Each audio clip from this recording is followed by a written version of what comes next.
Hello friends. आप सभी को मेरे तरफ से जय हिंद और जोहार। चलिए आज का लेक्चर शुरू करते हैं। इससे पहले आपसे कुछ बात करना चाहते हैं।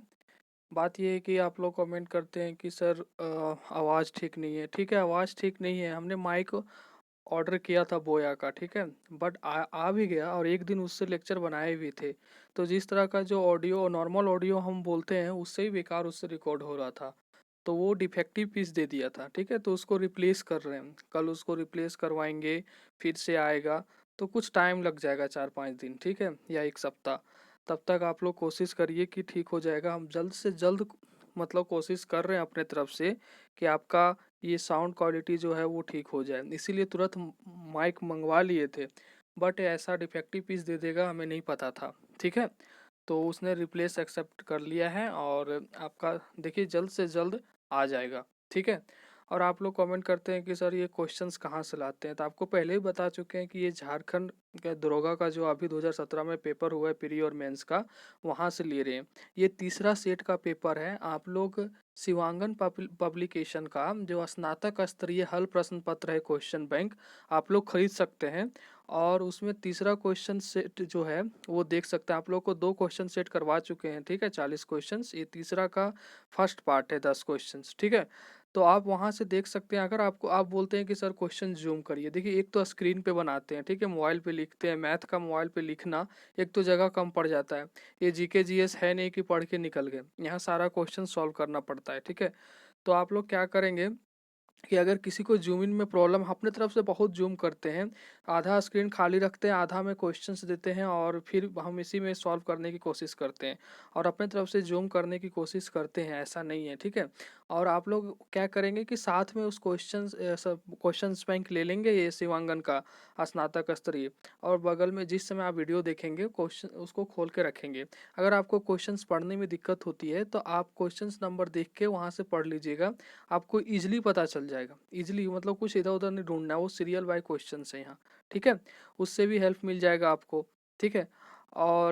और बात रहा कि सर टफ क्वेश्चंस लीजिए, ये देखिए एग्जाम का ये स्नातक स्तरीय दरोगा का क्वेश्चंस है। आपका जो झारखंड का लेवल है आप वही उसी का तैयारी करिएगा ना। बाद में आपको टफ टफ क्वेश्चन छाट के करा दिया जाएगा, टाइप टाइप उठा के कि ये टफ क्वेश्चंस है, ठीक है। और देखिए हम अपने तरफ से पूरा ख्याल रखते हैं। आप भी देखिए 1:45 बज रहा है रात को और इस समय हम वीडियो शूट कर रहे हैं ताकि आवाज़ की क्वालिटी जो है वो क्लियर रहे, ठीक है, ताकि डिस्टरबेंस ना हो, ठीक है। इसलिए बीच रात में हम मतलब इसको रिकॉर्ड करते हैं, ठीक है ना। तो थोड़ा सा आप क्वेश्चन लिखते हैं कमेंट में कि सर आप सुनते ही नहीं हैं, मतलब किसी का कमेंट पढ़ते ही नहीं है, देखते ही नहीं है। ऐसा कुछ नहीं है, हम हर कमेंट देखते हैं। आप ही का तो सपोर्ट चाहिए, अगर आप सपोर्ट करिएगा तभी तो हम पढ़ा पाएंगे, वरना नहीं पढ़ा पाएंगे। आप समझ ही रहे होंगे, ठीक है।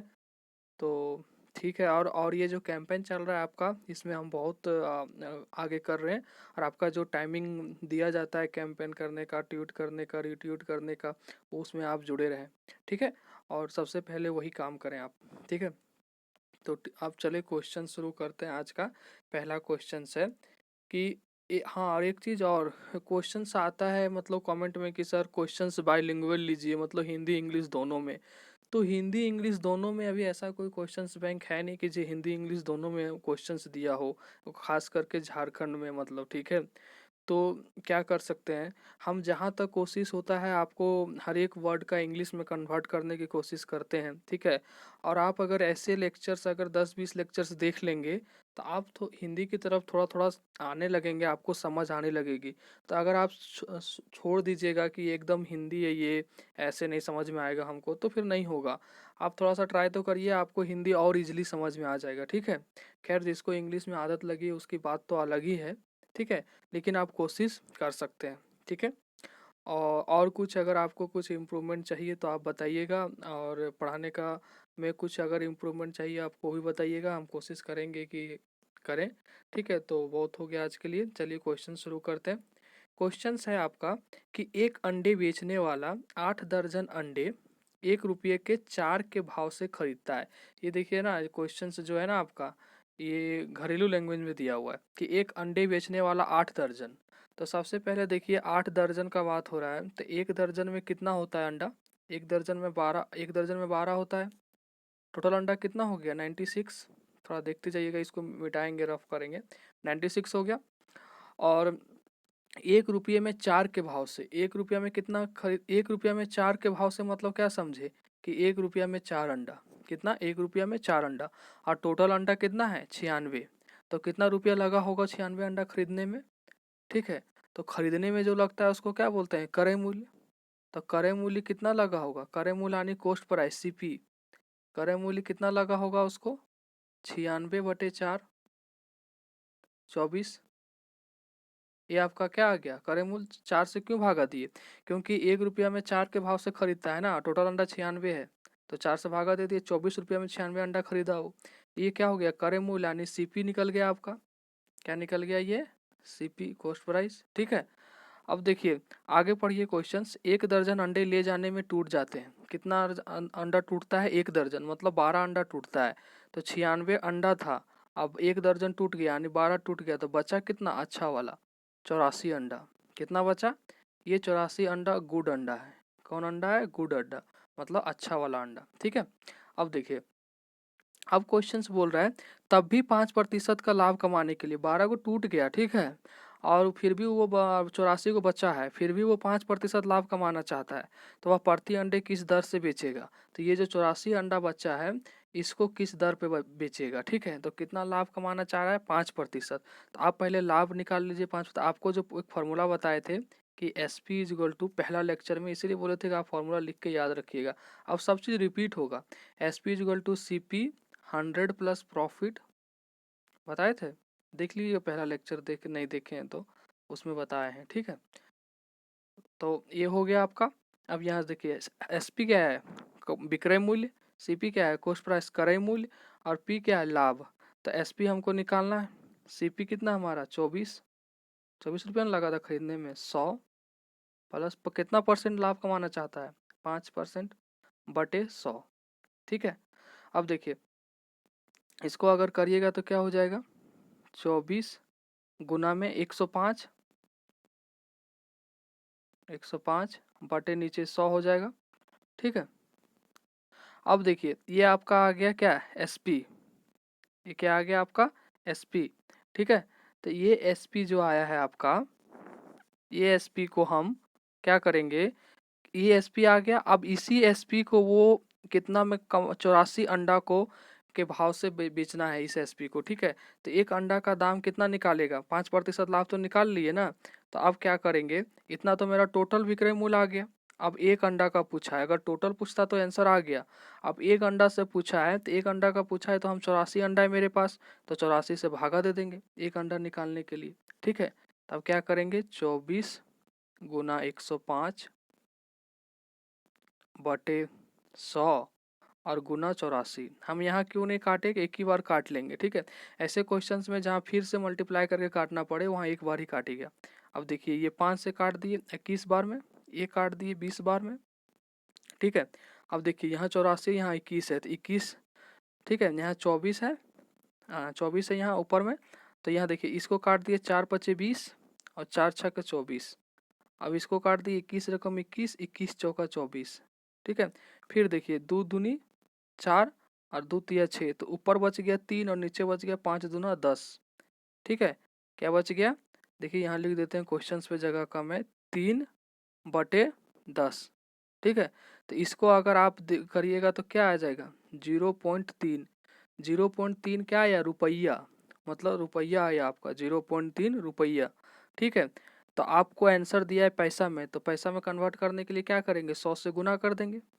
तो 0.3, देखिए इतना बनाने के बाद भी आंसर नहीं आया, ऑप्शन देख के बनाया करिएगा, ठीक है। तो 100 से गुना कर दिए, 100 से 0.3 को गुना किए तो आ गया 30 पैसा, ठीक है। 0.3 को 100 से गुना करिएगा आप तो 30 ही आएगा आपका, 30 जो आएगा वो पैसा में आएगा, ठीक है। समझ गए आप क्वेश्चंस। तो नेक्स्ट क्वेश्चंस। हाँ, और एक कमेंट था कि सर इसको पीडीएफ प्रोवाइड करिए, बार बार कमेंट आ रहा है। देखिए पीडीएफ प्रोवाइड करने का प्रॉब्लम है क्योंकि ये जो स्क्रीन पर रिकॉर्ड करते हैं ना, वो आपका जो है ये सेव नहीं होता है। जब हम इसको कट करते हैं वीडियो में ही सेव होता है, ये पीडीएफ में नहीं सेव होता है, ठीक है। तो आप क्या करेंगे कि आपके शिवांगन का ले लेंगे ये क्वेश्चंस बैंक, ठीक है। आप जब आपके पास क्वेश्चंस आ जाएगा तो आप 1 नंबर 2 नंबर 3 नंबर करके यहाँ से सॉल्यूशन लिख लेंगे, क्वेश्चंस नंबर ओनली करके। आप क्वेश्चंस नहीं लिखेंगे तो आपका समय बचेगा, और जिस समय आप रिवीजन करिएगा क्वेश्चंस वहाँ से देखिएगा, सॉल्यूशन अपना बुक से, और सॉल्यूशन अपना कॉपी से देखिएगा। इससे क्या होगा, 2 बेनिफिट होगा।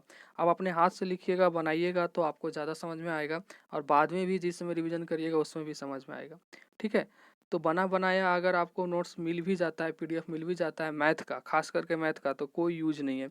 जब तक आप हाथ नहीं लगाइएगा ना मैथ में, तब तक ना देख के सीख पाइएगा, ना आप कुछ करके सीख पाइएगा। जब तक मैथ में प्रैक्टिस नहीं है ना, तब तक कुछ नहीं है। ठीक है, आपको मैथ में प्रैक्टिस ही चाहिए और कुछ नहीं चाहिए। ठीक है, इसीलिए मैथ मतलब बोला जाता है कि नहीं होता, मतलब प्रैक्टिस की वजह से नहीं होता है। ठीक है, तो चलिए ये क्वेश्चन है कि 180 का 3/4।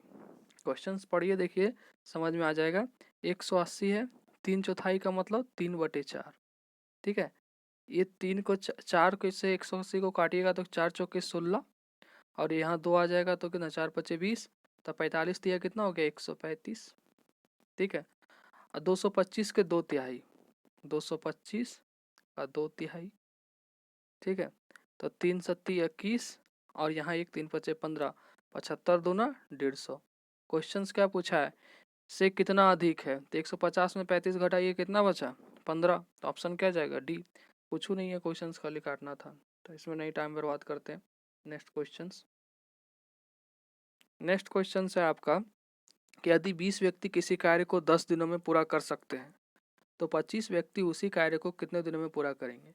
तो इस टाइप के क्वेश्चंस में जहाँ मतलब आदमी और व्यक्ति मतलब जहाँ मतलब दिन और व्यक्ति दिया हो, तो वो टाइम एंड वर्क का ही क्वेश्चन है ये।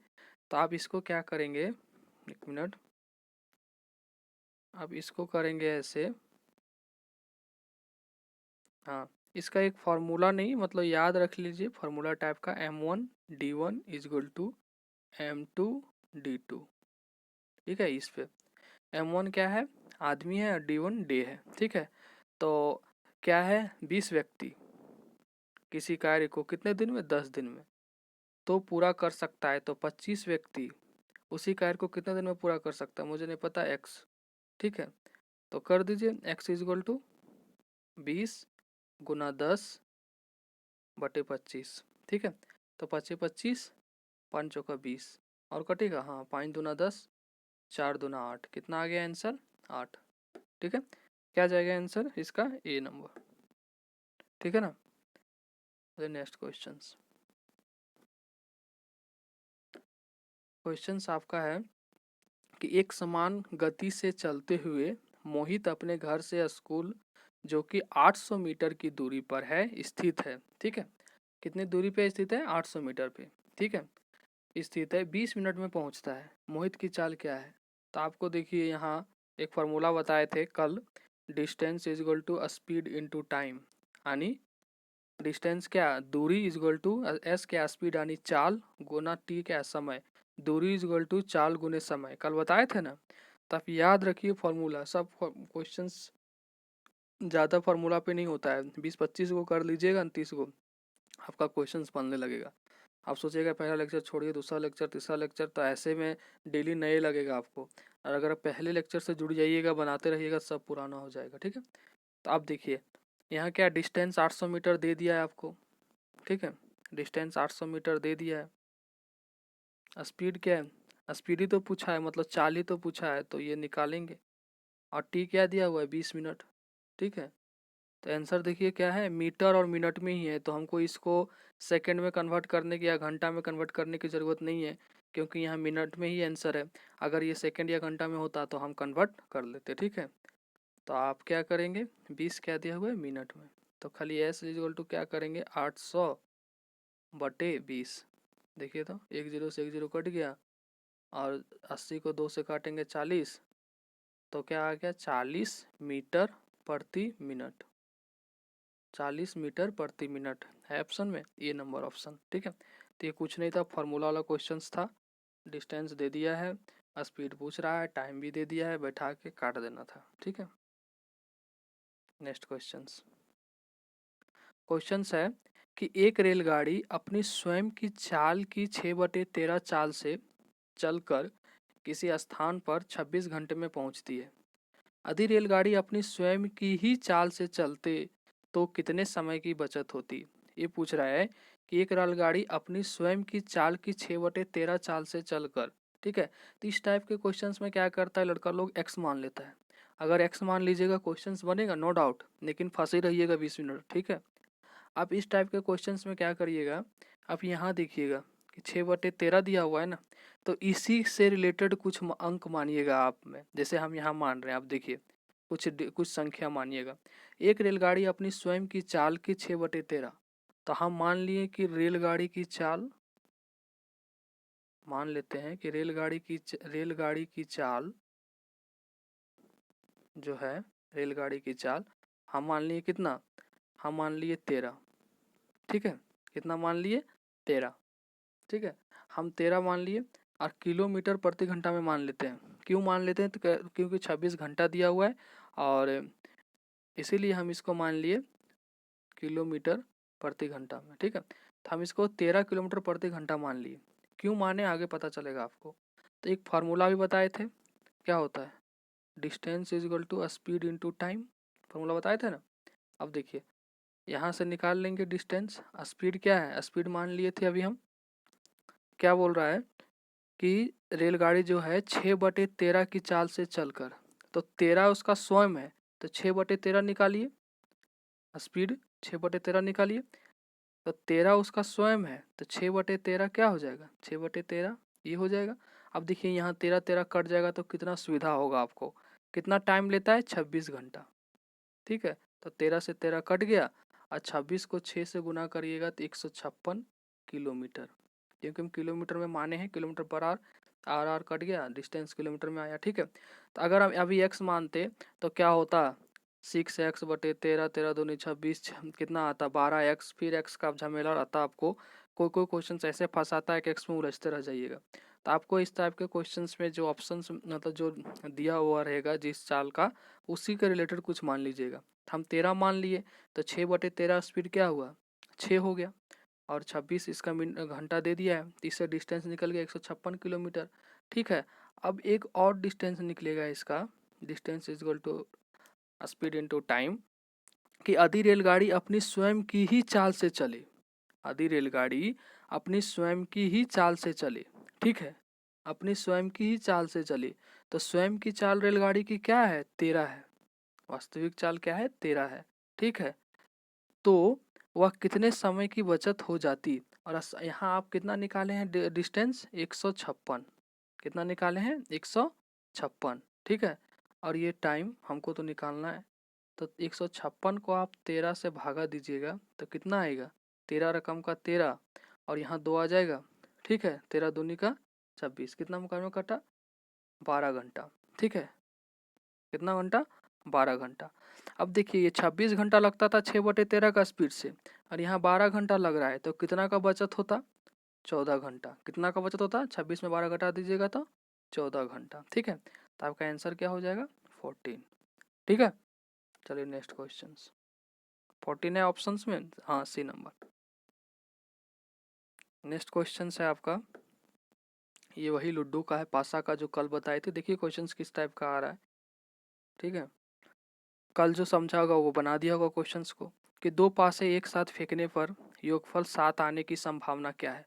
तो कल बोले थे कि दो पासा, पासा मतलब लूडो वाला गोटी जिससे आप खेलते हैं, जो 1 से लेके 6 तक जिसमें रहता है। तो दो पासा मतलब टोटल प्रायोगिक आने की क्या है, प्रोबेबिलिटी की संभावना 6 गुना 6 36, अगर 3 रहता तो 6 गुना 6 गुना 6, ठीक है। तो इस केस में आपका कितना आ गया, 36, दो ठो है इसलिए, ठीक है। अब बोल रहा है कि योगफल 7 आने की क्या संभावना है, कितना आने की, 7 आने की। तो 7 आने की कैसे आप जानिएगा कि दो पासा में 7 आने की क्या संभावना है। मान लीजिए कि एक पासा में 1 आ रहा है, ठीक है, तो दूसरा पासा में 6 आएगा, तभी तो 7 आएगा। एक पासा में 2 आ रहा है, दूसरा पासा में 5 आ रहा है, ठीक है, ठीक है। ये तो देखिए 7 आ गया जोड़ के, एक पासा में 3 आ रहा है तो दूसरा में 4 आ रहा है। फिर इसी तरह एक पासा में आपका 4 आ रहा है, दूसरा में 3 आ रहा है, ठीक है। इसी तरह एक पासा में आपका 1 आ रहा है, 6 आ रहा है, दूसरा में 1 आ रहा है, इसी तरह फिर एक पासा में आपका 5 आ रहा है और ये 2 आ रहा है। तो ऐसा 6 केस बनेगा कि दोनों पासा का जोड़ के टोटल 7 हो जाएगा। आप हमको बताइए, इससे ज़्यादा नहीं होगा। आप लिख के देख लीजिए 36 का 36। ठीक है, जहाँ 7 बोलेगा आप सोचिएगा कि ऐसा कौन सा दो है पासा जो मतलब चांस के जोड़ के 7 आएगा। तो 1 और 6। अब मान ली एक आदमी फेंका उसका 1 आया, एक आदमी फेंका उसका 6 आया, एक आदमी फेंका उसका 2 आया, एक आदमी फेंका उसका 5 आया। इसी तरह एक आदमी फेंका 3 तो उसका 4, फिर 4 उसका, फिर इसका 3। ठीक है, तो ऐसे 6 केस बनेंगे। कितने? 6। ठीक है, और टोटल कितना है? 36। तो हम कैसे निकालते हैं इसका संभावना आने की संभावना जो है आएगा 100 / टोटल 6/36 1/6। आंसर क्या आ जाएगा? B number. ठीक है, चलिए नेक्स्ट क्वेश्चन है न्यून कोण थीटा का मान ज्ञात करें। आपको थीटा का मान पूछ दिया है। ठीक है, क्वेश्चन है 8 cos स्क्वायर थीटा प्लस 6। तो cos स्क्वायर थीटा बटे 6 8 आ जाएगा इधर भागा में, 2 तिया 6 2 चौका 8 3/4। अगर हम यहाँ से cos स्क्वायर थीटा लिख लेते हैं, चलिए 3/4। अगर हम cos थीटा निकालना चाहते हैं तो ये 3/4 के अंदर अंदर रूट हो जाएगा। ठीक है, तो cos थीटा बराबर √3 और ये 4 के बाहर आ जाएगा 1√2, तो √3/2। तो ये किसका वैल्यू होता है cos में? ये होता है 30 डिग्री का। तो थीटा बराबर 30 डिग्री। cos 30 डिग्री बराबर क्या होता है? cos 30 डिग्री बराबर होता है √3/2। तो आपका आंसर क्या हो जाएगा? ये नंबर। ठीक है, चलिए आपको इसको बता देते हैं कि आप एंगल का कैसे याद रखिएगा। एक थोड़ा सा ट्रिक नहीं है, मतलब एक याद करने का तरीका है। आप देख लीजिए, अगर हो सके किसी को याद नहीं होता होगा तो याद हो जाएगा। ठीक है, अभी बताते हैं इसी में। देखिए, मान लीजिए कि आपको करना क्या है कि थीटा है, थीटा का वैल्यू आप ज़्यादा नहीं 0 30 45 डिग्री 60 डिग्री और 90 डिग्री। ठीक है, अब ये साइन है तो साइन थीटा, साइन 0 डिग्री का वैल्यू क्या होता है? 0। साइन 30 का वैल्यू 1/2। खाली ये याद रखना है आपको जो वही लिख रहे हैं ऊपर वाला। और साइन 45 डिग्री का 1/√2। ठीक है, और साइन 60 डिग्री का √3/2। ठीक है, और साइन 90 डिग्री का 1। बस यही वाला लाइन आपको याद रखना है, बाकी सब निकल जाएगा। कैसे निकल जाएगा ये देखिए, कॉस का लिख रहे हैं तो जहाँ 0 की जगह 1 आ जाएगा, ये 90 वाला 1 यहाँ आ जाएगा। ठीक है, और ये 0 जो है 0 डिग्री का, ये 90 की जगह यहाँ 0 हो जाएगा। ठीक है, ऐसे। अब देखिए, ये जो है cos 30 डिग्री वाला, ये 60 वाला यहाँ आ जाएगा √3/2। और ये जो 30 डिग्री वाला है ये 60 वाला में चला जाएगा 1/2। ठीक है, और क्या हो जाएगा, ये 45 डिग्री वाला जो है 45 डिग्री का सेम होता है। ठीक है, क्या किए कि एगो याद रख लिए साइन का। कॉस में क्या होता है कि तिरछी चेंज हो जाता है, 90 वाला इधर आ गया, 0 वाला उधर आ गया। इसमें क्या होगा कि 60 डिग्री वाला यहाँ 30 के जगह आ गया और 30 डिग्री वाला इसमें यहाँ 60 डिग्री, जैसे √3/2 यहाँ आ गया और ये 1/2 यहाँ चल गया, और ये 45 डिग्री जो होता है वो सेम होता है। अब देखिए, आपको अगर 10 का पूछेगा तो 10 का फॉर्मूला क्या होता है? sin/cos। इसको भागा दे दीजिएगा, आपका 10 वाला कोण निकल जाएगा। अगर कोसेक पूछेगा तो साइन का उल्टा कोसेक होता है, सेक पूछेगा तो सेक का कोस का उल्टा सेक होता है, कोट पूछेगा तो cos/sin होता है। तो इसको भागा दे दीजिएगा, इससे निकल जाएगा। तो आपका इतना ही होता है। ठीक है, आपका सब निकल जाएगा। इतना याद, एक तो याद रखिएगा, अगर तो खाली ये वाला याद रखना है आपको। ठीक है, चलिए आपका है अच्छा क्वेश्चन है ये। ठीक है, क्वेश्चन अच्छा है, अगर समझ गए तो सबसे आसान, और नहीं समझे तो ठीक है तो थोड़ा सा टफ लगेगा। और काहे नहीं समझिएगा, जब हम समझा रहे हैं तो देखिए। ठीक है, क्वेश्चन है आपका, क्वेश्चन है कि एक पेड़ आंधी में टूट गया।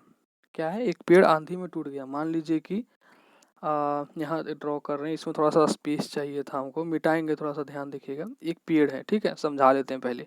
एक पेड़ आंधी में टूट गया, ठीक है।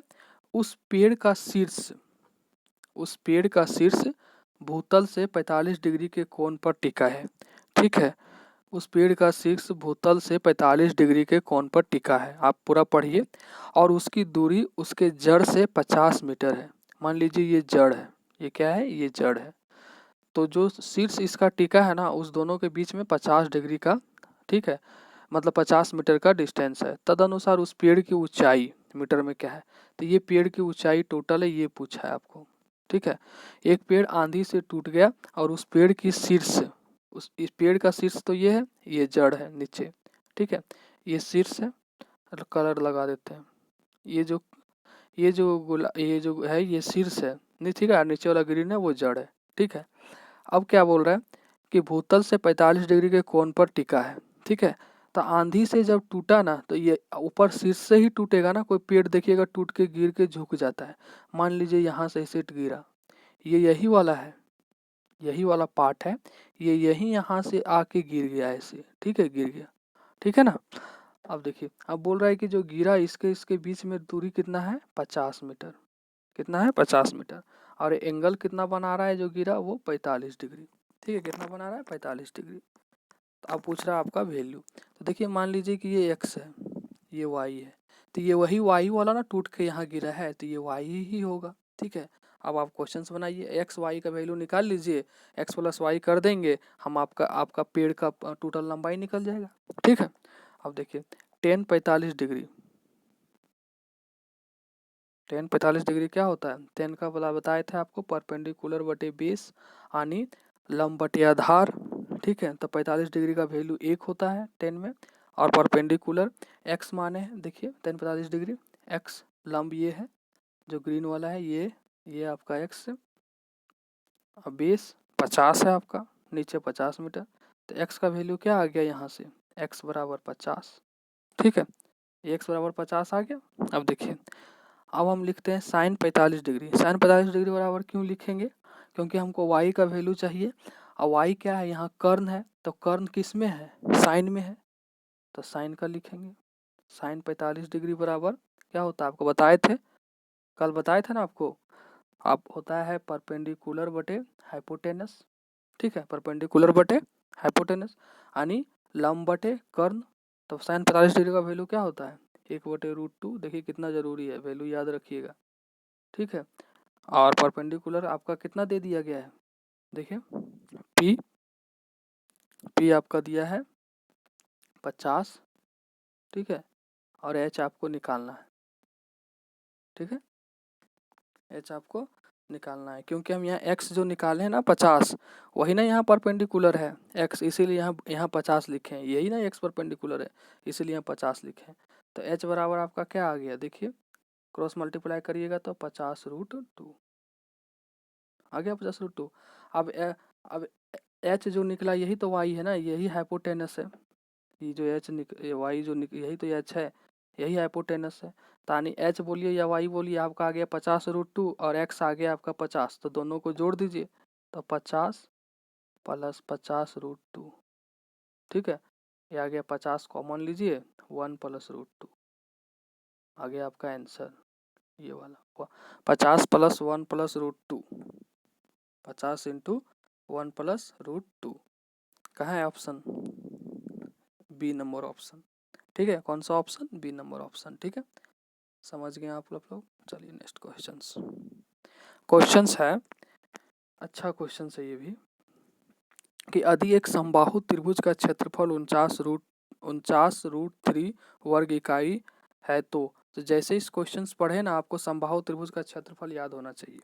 तो समबाहु त्रिभुज का क्षेत्रफल जो होता है, लिख दे रहे हैं अभी, बट याद रखिएगा, बहुत इंपॉर्टेंट फॉर्मूला है। समबाहु त्रिभुज का क्षेत्रफल होता है √3/4 a²। a² मतलब भुजा स्क्वायर, ये क्या है, भुजा स्क्वायर, यहाँ आप भुजा स्क्वायर भी लिख सकते हैं, ठीक है।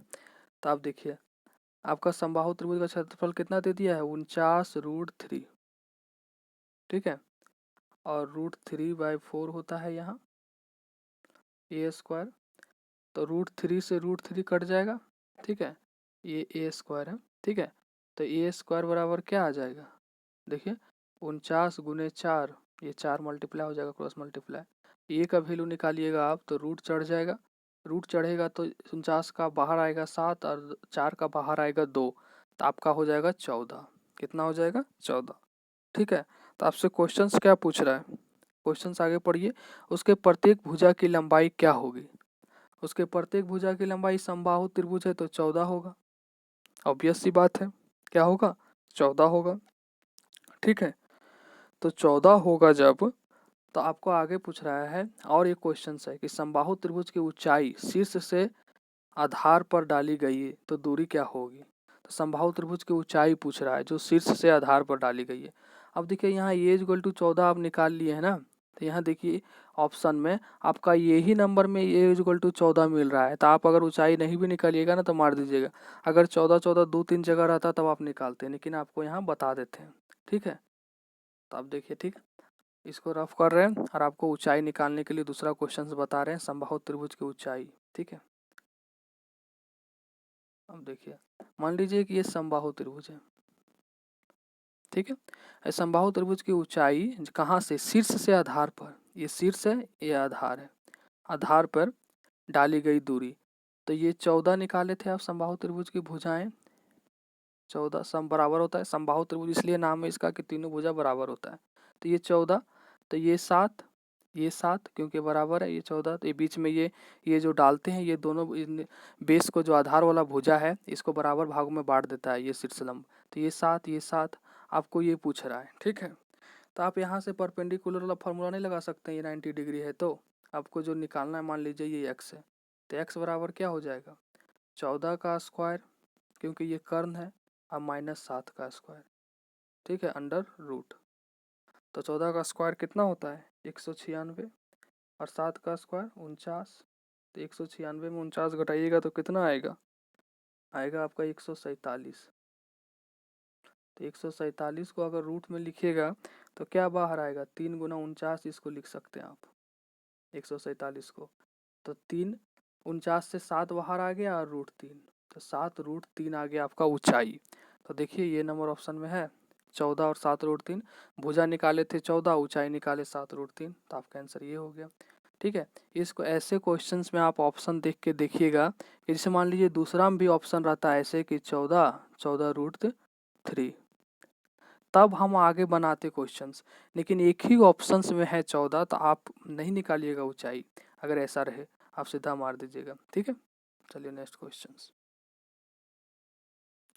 है आपका कि लबालब भरी हुई एक टंकी से पानी निकाला जाता है, टंकी की आकृति उस घनाभ की है जिसकी लंबाई, अब घनाभ की है और लंबाई दे दिया है, लंबाई क्या दिया हुआ है, एक मिनट, घनाभ की है और लंबाई दे दिया है आपका कितना, 4 मीटर। और देखिए चौड़ाई जिसको बी बोलते हैं, चौड़ाई दिया है आपको 1.5 मीटर, गहराई जिसको एच बोलते हैं आपको दिया है 80 सेंटीमीटर, ठीक है। तो बोल रहा है कि यदि बाहर बहने वाली पानी की दर 120 सेंटीमीटर प्रति सेकंड है, क्या है 120 सेंटीमीटर प्रति सेकंड है, तो 6 मिनट के बाद टंकी पानी की ऊंचाई होगी, ठीक है। तो 6 मिनट के बाद आपसे ये पूछ रहा है, ठीक है ना, ठीक है।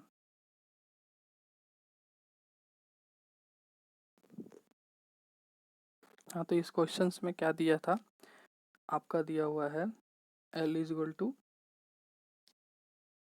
L दिया हुआ है, लबालब भरा हुआ है जो घना आपका टंकी है निकाला जाता है, ठीक है। तो उस आकृति में आपकी जिसकी लंबाई L दिया हुआ है 4 मीटर, ठीक है। B दिया हुआ है आपका चौड़ाई 1.5 मीटर, ठीक है। H आपका दिया हुआ है 80 सेंटीमीटर, ठीक है। तो इसको देखिए सबको एक में कन्वर्ट कर लीजिए सेंटीमीटर में, ठीक है। तो 4 मीटर बराबर 100 से गुना करिएगा तो 400 सेंटीमीटर, और 1.5 मीटर बराबर अगर 100 से गुना करिएगा तो 150 हो जाएगा, ठीक है, 150 हो जाएगा, 150 सेंटीमीटर। ठीक है, और ये 80 सेंटीमीटर दिया हुआ है। तो आप कुल आयतन क्या होगा, कुल आयतन बराबर वॉल्यूम, तो एल बी एच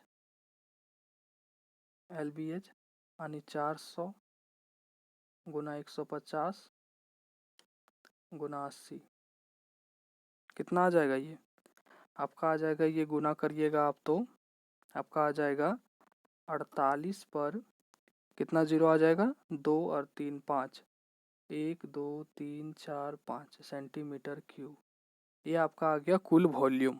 ठीक है, अब क्वेश्चन से बोलता है कि 6 मिनट में यदि बाहर बहने वाली पानी का दर 120 सेंटीमीटर प्रति सेकंड है। क्या है, बाहर बहता है जो पानी वो 120 सेंटीमीटर प्रति सेकंड है, यानी 1 सेकंड में 120 सेंटीमीटर पानी बहता है।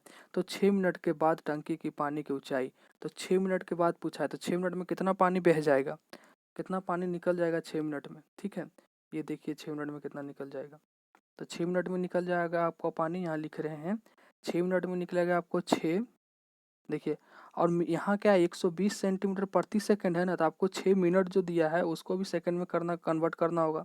तो 6 गुने 60 और एक कितना प्रति सेकंड में बहता है 120, इसको गुना करिएगा तो ये आ जाएगा आपको 43,200 सेंटीमीटर क्यूब। ठीक है, अब देखिए टंकी में क्या कितना पानी बच गया, ये 48 पे 5 जीरो जो है, ठीक है, इसको में से 43,200 घटा दीजिएगा आप, तो आपका बच जाएगा टोटल पानी टंकी में जो बचा है। ठीक है, कितना 48 1 2 3 4 5 माइनस 43 पर डबल जीरो, तो कितना आ गया आपका जो पानी बच गया है 475 68, लैंग्वेज आप लिख लीजिएगा जो हम बोल रहे हैं, क्योंकि यहाँ नहीं लिख सकते, बहुत जगह खा जाएगा। 47,56,800 ये बच गया टंकी में पानी, क्या कितना बच गया 47,56,800, 47,56,800 सेंटीमीटर क्यूब ये पानी टंकी में बच गया। ठीक है, पहले कुल वॉल्यूम निकाल लिए, फिर 6 मिनट में कितना पानी निकलेगा वो निकाल लिए, 1 सेकंड में 120 दिया हुआ है तो 6 मिनट को सेकंड में बदल लिए, तो और जो आया उसको घटा दिए, तो कितना बचा 47,56,80,800, 47,56,800 सेंटीमीटर क्यूब ये टंकी में पानी बच गया है।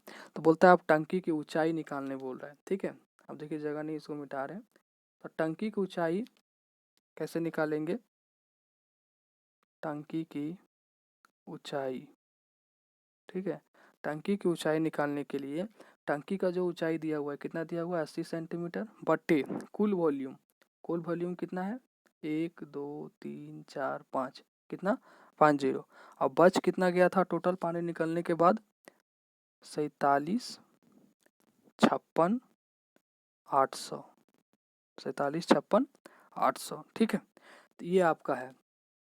ठीक है, कैसे निकालेंगे टंकी की ऊंचाई, जो टंकी की ऊंचाई दिया हुआ है 180 सेंटीमीटर, जो गहराई दिया हुआ है टंकी का 80 सेंटीमीटर।